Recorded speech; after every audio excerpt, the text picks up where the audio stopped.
I'm curious if you think that there's a Yiddish revival.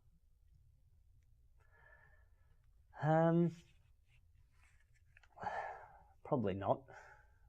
Probably not a revival. I mean, I think something different is happening.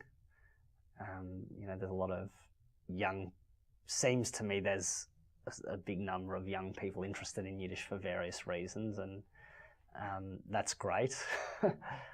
Maybe a revival's too strong. I think it's probably just a transformation in the role Yiddish plays in society. And I borrow heavily from Jeff Chandler's Adventures in Yiddish Land and his ideas about post-vernacular culture here, because I think he really hit the mark with where Yiddish fits, that it's not the same anymore, that it's not a language that many people speak to their kids. And I think that's crucial, that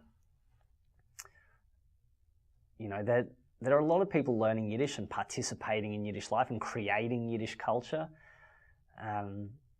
But if it's sustainable, I don't know. I don't know if it represents a new wave of Yiddish life.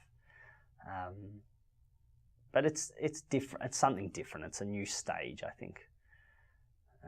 I'm definitely not on the kind of Yiddish is dying type bandwagon, but I'm also wary about claims for revival.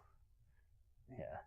But that might also be because like growing up with Yiddish and sort of coming to that world from a different perspective, probably I tend to see more the picture of decline, because I've seen, the grandparents who spoke it, the parents who spoke it less, and then most of my friends don't speak Yiddish, who grew up in similar contexts to me.